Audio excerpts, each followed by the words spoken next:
Now, one of the big issues of this year that we've talked about an awful lot has been, and I have to say, not in necessarily a complimentary sense, have been the rise of those who advocate for renewable energy and the electrification of New Zealand as somehow being the nirvana by which we will meet all our climate targets and meet our international obligations rather than having to purchase credits overseas, billions of dollars worth. Um, and that the electrification of New Zealand is somehow going to be really easy to do through wind, solar, hydroelectricity, cranking up the geothermal a bit, and we won't need fossil fuels or anything like that, and nirvana will be achieved.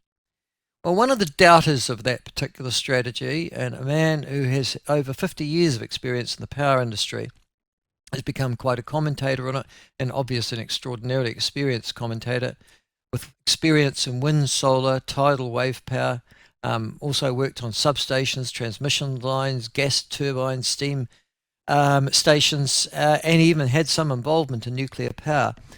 Is a man with a master's degree in power system design, a distinguished fellow of Engineering New Zealand, and an outstanding consultant and commentator on matters related to energy.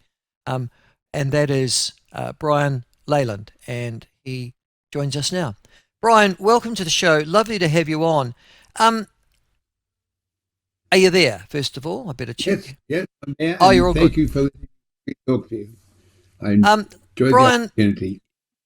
no, well, I hope, and just keep an eye on it, please, Josh, because our link hasn't been so well working for the audio visuals, so we'll just hope that it holds together here, Bryan.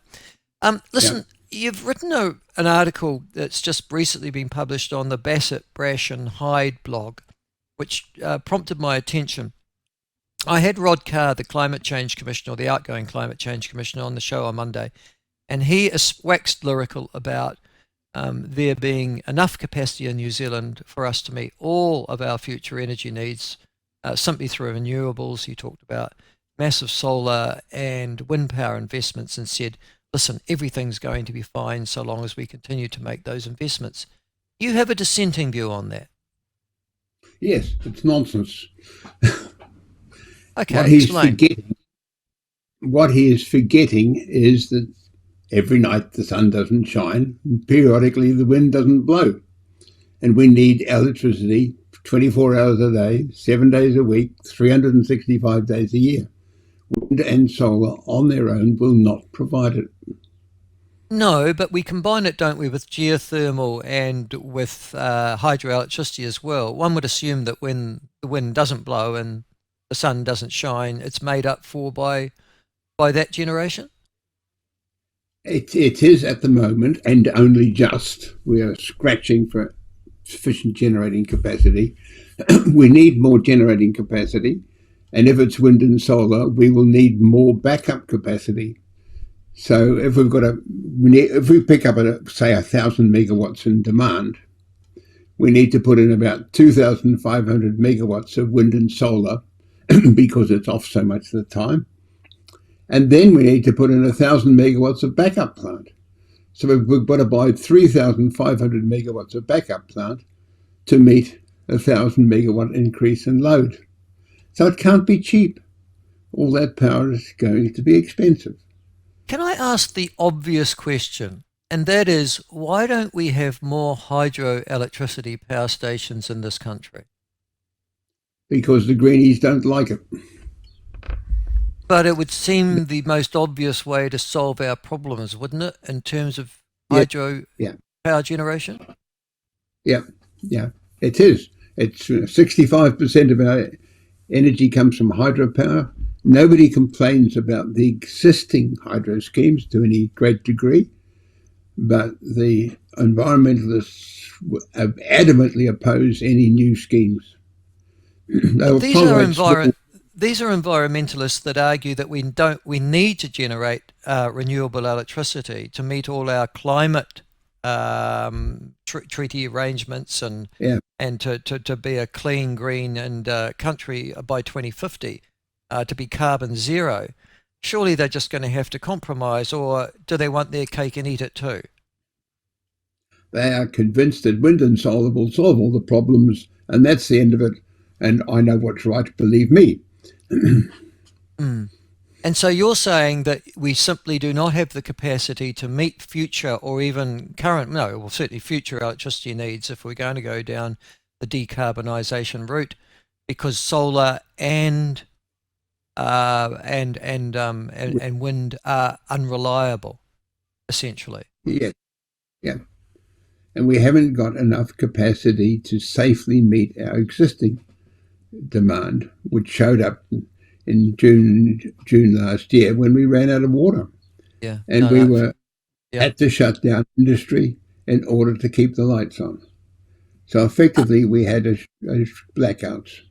The government has fast-tracked a number of schemes. What do you propose is the solution to our energy deficit going forward, Bryan?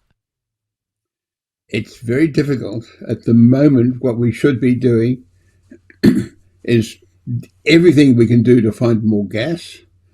We should be paying Genesis to have adequate coal on their stockpile.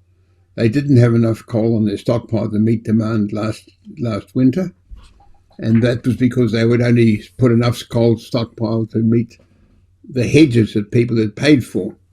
So they were saying that this is what people have paid for. I'll deliver enough coal, but I won't have enough coal to meet the needs of the nation.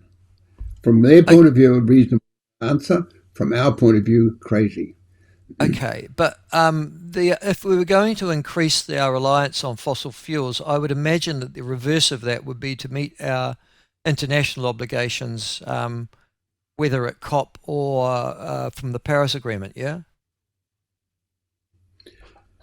Well, if you look at what's happening overseas, and particularly in Europe, all the countries there are quietly abandoning their net zero ambitions because it is making power far too expensive and far too unreliable. So the reality is that it's dying, quietly dying a rapid death. So your argument is what? We are going to abandon our climate targets in toto because they are simply too expensive to achieve. Yeah, I think we should just do it by doing what the rest of Europe is doing and saying one thing and doing another. Play the same game as they're playing.